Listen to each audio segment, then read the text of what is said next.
Naging mahirap ang nagdaang linggo sa mga content creators sa mansyon dahil ginanap na ang ikalawang send home night ng Season 8. Bago matapos ang gabi, pinangalanan na nga si Julie bilang second send home ng Season 8. Saan Remo?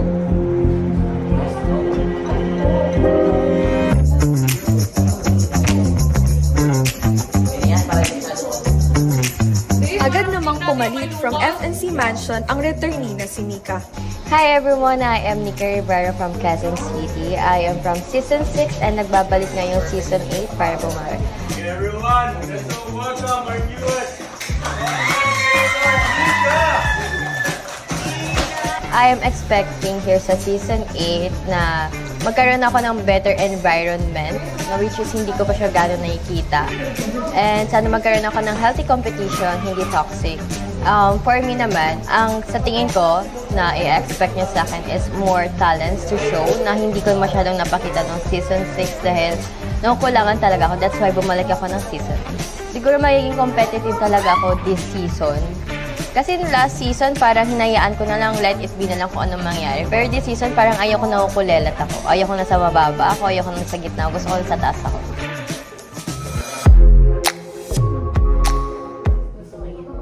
Lunes na Lunes at hinuga naman ng isa pang pasabog ang mga content creators sa kanilang ikatlong bottom reveals. Bago magsimula, talagang grabe na yung nung una, tinatry ko pang i-maintain, ganyan. Parang sabi ko, ayoko munang kabahan ng sobrang-sobra, ganyan. Yun nga, ayoko kasing paulit-ulit sabihin na kesyo bago pa ako kasi I feel like it's not an excuse. Pero alam ko sa sarili ko na madami pa akong natututunan, madami pa akong dapat malaman dito sa ginagawa dito sa mansyon. Feeling ko talaga, expected ko na talaga. Sabi ko, mabobottom ako, tatanggapin ko. So, ako sobrang kinakabahan ako kasi nga, alam naman namin yung iba is ginagawa nila talaga yung best nila. And then, napasama pa sila sa bottom yung mga ginagawa yung best nila. For me, I always expect myself to be part of bottom. Even I work really hard, na kahit nasa top ako lagi, kahit nasa great report card ako lagi. I always expect the unexpected kasi parang sa akin, pag nandito ka sa loob ng mansyon, punong-puno ng pasabog. So you don't really know kung ano yung magiging takbo, kung ano yung magiging lagay, kung ano yung mangyayari. Kaya for me, kahit may immunity or wala ako, iba yung kaba na meron ako. Teka. This week, ang bottom ay nasa kapangyarihan ng mga boto ng mga content creators. Tama ang narinig mo. Ang bottom ay manggagaling sa mga opinyon ng content creators na nasa loob ng Season 8. Nung nalaman ko na ganun yung mangyayari, I think it's fair. Pero ang mas nagulat ako is may kakayahan na yung mga nasa labas ng mansyon to send home. Very ngayon, sobrang pasabog na pasabog. Hindi lang siya pasabog, talagang pasabog siya kasi ngayon lang siya nangyari sa buong season na sinalihan ko. Ngayon lang ako nakaranas ng ganito na yung tao yung mamimili ng isi-send home. And ngayon lang din talaga doon nangyari na sa content creator nagbabase yung bottom this week. Kinakabahan ako. Kasi nga, sa buong season is, like, ngayon lang namin nararanasan yan. Sa Season 5, walang ganyan sa Season 5 eh. Walang ganyan. Iba-iba talaga ngayon. Kami yung pipili ng kung sino yung si-send home namin. Ako, hindi ako nagulat doon. Because we do that from the past na. Pero saan ako nagulat? Sa may power ang taong mag-send home. Yun yung naging kagulat-gulat for me. Kasi before minsan nga harap-harapan pa yun sa amin. Kaya parang medyo sakto lang yun. Pero pinaka-nagulat ako. Parang naging pasabog for me last night or nung Lunes is yung may chance na mag-send home na yung mga tao or mga talk nation kung sino gusto nilang i-send home for that bottom week. Sa pagsisimula ng linggo, in-announce ang Front Row Weekly Challenge kung saan masusubukan ang diskarte at galing ng mga content creators sa pagbebenta ng mga front row products. Ia-announce naman sa Biyernes ang content creator at district na may pinakamataas na points at makakasama sa field trip sa Sabado. So yung part naman namin ni Ara, na medyo na-disappoint lang ako talaga sa reaction niya and also sa behavior niya nung time na yon. Kasi nung time na yon, nagagawa kami ng hydro ni Kenji. Meron daw po nagkainitan sa may bandang pool kaninang umaga.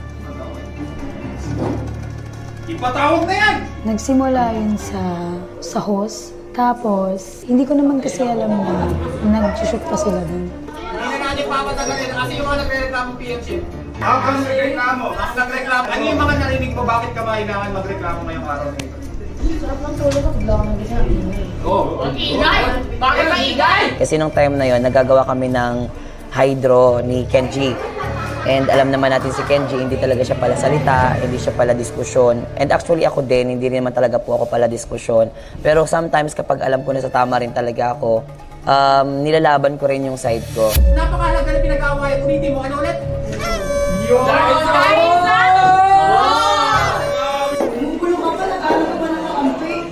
Nagpasuyo ko kay Kenji na ako muna, saglit lang. Pumayag naman siya. Tapos tumakbo siya kasi nga natanggal pala yung host. Naku, busit na busit talaga ako sa kanya kasi sobrang feeling entitled niya. Hindi ko alam kung gusto niya nang lumabas or ano. Kanina, kami yung nauuna doon, nang agaw-agaw siya. Tapos sasabihin ko, ayusin niya yung nasira niya. Oo. Hindi dadama yung anak ko Huwag mong dadama yung porkit may anak ako. Malit ako, malaki boses ko, ganun gaganunin mo. I-clarify ko lang din yung sinabi niya na dinamay ko yung anak niya. Ang pagkakasabi ko po nun, may anak ka na, ang tanda-tanda mo na bobo ka pa rin. Yun ang sabi ko sa kanya. Hindi yung anak niya, siya mismo yung sinasabi ko. Kasi ikaw lang sabi ko ng bobo sa akin, te. Ikaw nga yun, may anak ko, bobo ko. Ba't talaga naman eh, parang kang bata talaga. Hindi ako bata! May anak na ako! Nagtatantrums ka. Last kong nalaman. At least maganda ako. Tsaka maganda ako, di ka tulad yun. Ano narinig mo kayo? Ayun niya. Hindi kayo may social media kung wala akong alam Talaga ba? Tingnan mo muna yung social media ko kung wala akong pinag-aralan.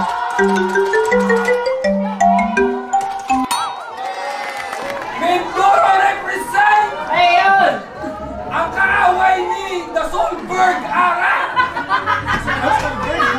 Joseph!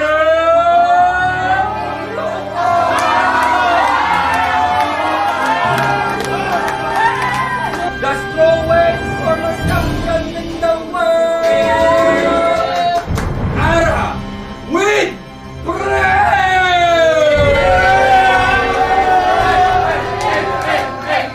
Anong masasabi mo na Loki ka? At least high IQ.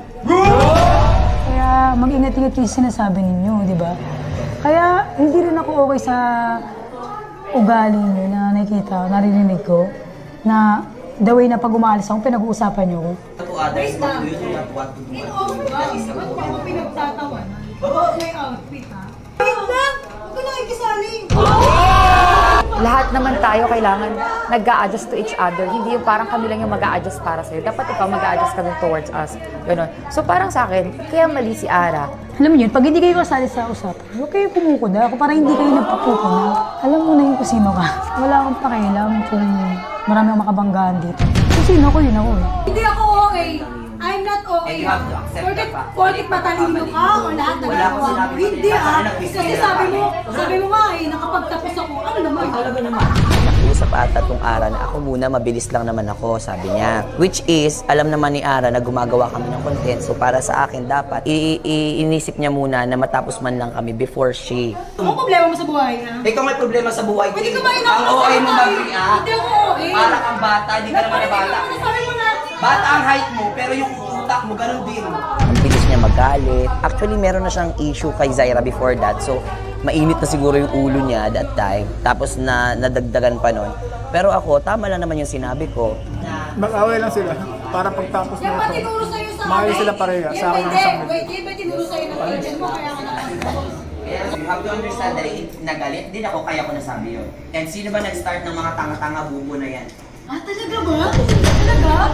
Sara, pag ginagamit kong gamit, hindi mo gagamitin. Huwag kang ano. Nagpasuyo ako, sabi ko pera, at isa pa, alam mo naman, di ba, nakahapon nagsushoot ka na din. Medyo nag-ano ako nun kay Ara. Nagpalpitate din yung mga ugat-ugat ko talaga sa ulo. Oo, ano naman? Wala kang sense of responsibility. Tapos nung time na yun, nakita ko nag-video na sila. So nagtanong ako, sabi ko, bakit sila nauna? Sabi ko, Kenji, dapat ikaw muna kasi ikaw yung nag-ayos and also kanina pa tayo dito. Hindi naman ako nagsabi niyan, basta ang sinabi ko lang, tapos sino ba nag-start na mga sabing mga sak-sak-sak-sak? Hindi rin naman ako yun. Parang di naman matagal yun eh. Kasi saglit lang naman yun. Tapos nag-shoot na kami, tanggal ulit. Sinabihan ni Lucas na, huwag mo na kunin yan. Tapos bigla siya nagparinig na, ang ilit-ilit dito, kanina pa kami dito. Parang nagpintig yung tenga ko. Basta yun. Tapos after nun, kaya wait lang. Hindi, ito na. Para patapos ko. Tinake niya lang yun as genuinely para i-remind si Ara na, uy, ikaw na lang, kesa si Kenji pa yung mag-ayos, ikaw naman yung gagamit. Si ate mo, girl, nagpantik ata agad yung ulo or yung tenga. Kaya para siyang nagalit agad. Nagulat ako kasi ganun yung intention niya. Siya yung unang sumigaw. Ano ba? Dada ka na dada. Gumanon siya. Bakit ikaw kumukuta? Kasi nga ako yung mag-video kay Kenji. Hindi ako makakaalis hanggat hindi makakaalis si Kenji doon. Bakit ikaw kumukuta? O ano? Sige, manakit ka. Ugaling mo manakit? Talaga? Oo. Ang laki-laki ng ulo mo, walang laban. Bilang isang nanay, dapat alam mo kung paano maging isang huwarang ina sa mga anak mo. Actually, napapanood kami live, tapos ganun yung reaction niya, ganun siya mag-react. Kaya na-disappoint lang ako dun sa reaction niya na parang ang bilis niya magalit. Actually, meron na siyang issue kay Zaira before that. So, mainit na siguro yung ulo niya that time. Tapos nadagdagan pa nun. After that, naghingi na naman ako ng sorry kay Ara. Kasi syempre kahit paano, alam ko, may mga nabitawan din akong mga masasamang salita o nakasakit sa kanya. Napaka-intense na mga pangyayari sa loob ng mansyon. Kaya abangan ang susunod pang episode ng The House of Collab Season 8.